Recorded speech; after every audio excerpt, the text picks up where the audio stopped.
Okay, let's dive right into this explainer on Kim Scott's Radical Candor. Look, if you've ever felt completely overwhelmed trying to navigate the messy reality of managing actual human beings at work, you are definitely not alone. Today, we're going to figure out exactly how to be a kick-ass boss without losing your humanity by breaking down Kim Scott's incredibly powerful methodology. We've got to start with a deeply frustrating moment the author experienced at her early startup, Choose Software. Picture this. She's stressed to the max. An investor is demanding a sudden pricing model change, an engineer's child is in the ICU, and another employee is terrified about a potential kidney transplant. Dealing with all these intense personal crises felt like a massive distraction from the real work of just hitting deadlines. She literally threw her hands up and asked her CEO coach, "Is my job to build a great company, or am I really just some sort of emotional babysitter?" Her coach's response was sharp and to the point. "This is not babysitting, it's called management, and it is your job." Here's our roadmap for today. 1. The reality of being boss. 2. Care personally, challenge directly. 3. Inside radical candor. 4. When directness becomes obnoxious. 5. Insincerity and ruinous empathy. And finally, 6. Adapting to global cultures. Let's get to it. Section 1. The reality of being boss. It's called management, and it's your job. When you distill the overwhelming job of a manager down to its basics, it really reveals 3 core responsibilities: guidance, team building, and results. Fundamentally, bosses are responsible for guiding a team to achieve results collaboratively. But here is the secret, and it's a big one. Doing this is completely impossible without first building deep, trusting relationships with your direct reports. Emotional labor isn't some pesky distraction from management, it's the core of the job itself. You simply cannot demand results without building that human connection first. To see the fatal flaw of avoiding feedback and failing to build honest relationships, we just have to look at the story of Bob. Bob was a deeply likable employee at Juice Software. I mean, everyone loved the guy. But his output, it was terrible. Absolute word salad. And because Scott was too nice, she just didn't correct his work early on. She actually gave him fake praise to spare his feelings. Fast forward 10 months, the whole team is completely burned out trying to cover for him, and she finally has to fire him. As they sat there, a devastated Bob looked right at her and asked, "Why didn't you tell me? I thought you all cared about me." Man, it's a heartbreaking reminder of how being nice can actually be incredibly damaging. All right, Section 2, care personally, challenge directly, the dual-axis cure. So how do we figure out a way to prevent another Bob disaster? Well, we need to understand 2 distinct dimensions of behavior. The first dimension is care personally. This means bringing your whole authentic self to work and actually giving a damn about your team as human beings, way beyond just what they produce. The author illustrates this perfectly with a wild story about trying to hire Russian diamond cutters in Moscow back in 1992. You know what won them over? It wasn't paying them in US dollars. It was sharing a picnic of grilled meat and vodka, offering them English lessons, and promising to help their families if things went completely south in Russia. By caring about their whole lives, she created this intense loyalty and joy. The second dimension is challenge directly. Now, this means telling people when their work isn't good enough, and hey, also when it is. You have to embrace conflict rather than running from it. As Colin Powell once pointed out, being responsible sometimes means pissing people off.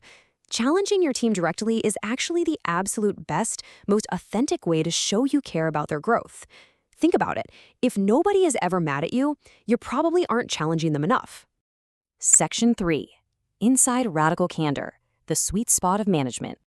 When we combine these 2 dimensions, something awesome happens. We create a completely new framework for workplace communication.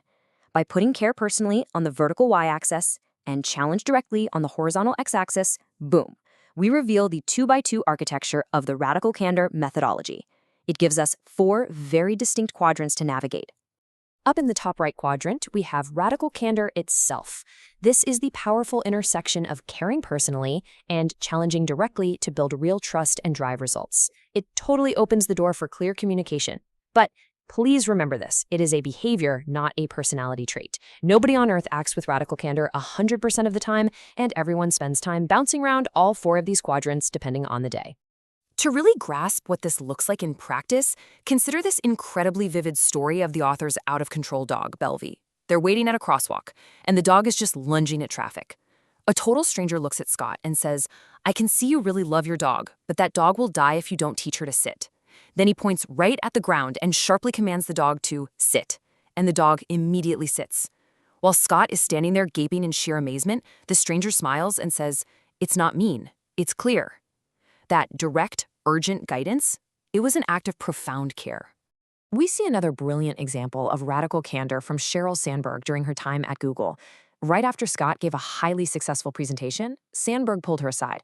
She praised all the positives, but then bluntly said, "You are one of the smartest people I know, but saying so much makes you sound stupid."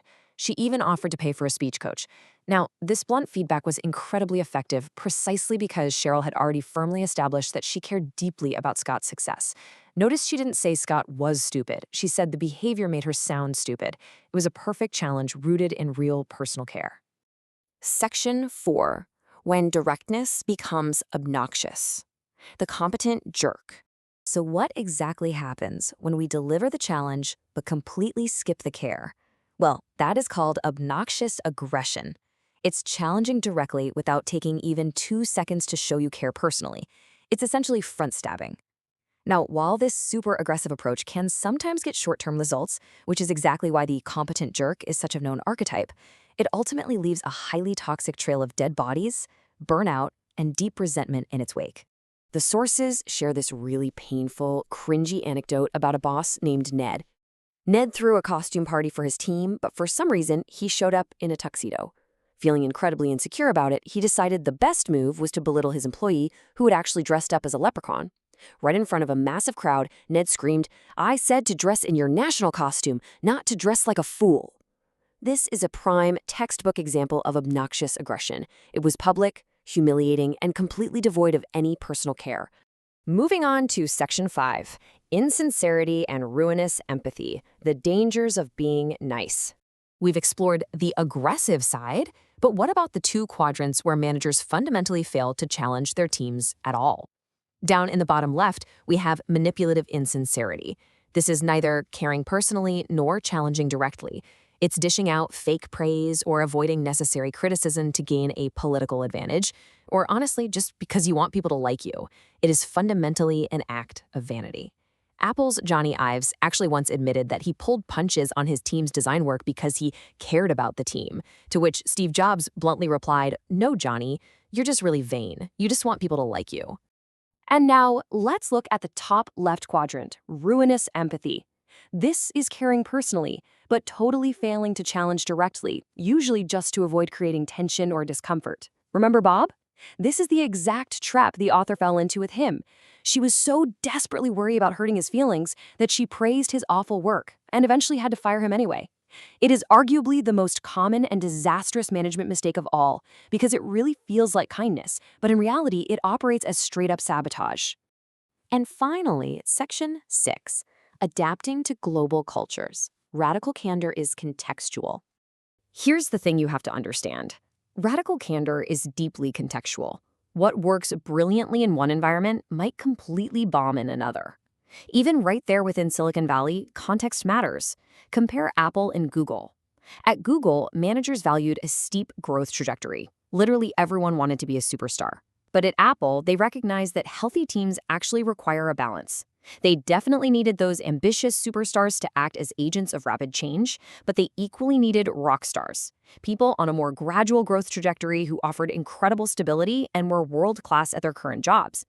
Applying radical candor means giving both types of employees the distinct, tailored guidance they need to thrive without forcing them into the wrong box.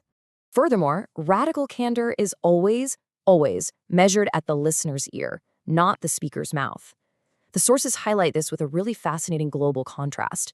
In a Jerusalem startup, brutal directness and literal yelling were actually seen as signs of respect and intellectual engagement. But when Scott managed a team over in Tokyo, that exact same directness would have been highly offensive. To successfully challenge authority there, the Japanese team required a culture of polite persistence. The framework has to flex, you see? The care and the challenge must be carefully translated into the local cultural language. Wow, we have covered a ton of ground today. We've seen that your humanity isn't a liability. It is actually your absolute greatest asset as a boss. So I want to leave you with this final provocative thought to chew on. What is a piece of feedback that you have been withholding at work? Seriously, it's time to stop being ruinously empathetic. Remember that stranger at the crosswalk? It's not mean, it's clear. How can you deliver that specific piece of feedback radically candidly today, showing you genuinely care personally while still challenging directly? Go out and start transforming your workplace relationships immediately. Thanks so much for joining me on this explainer, and I'll catch you next time.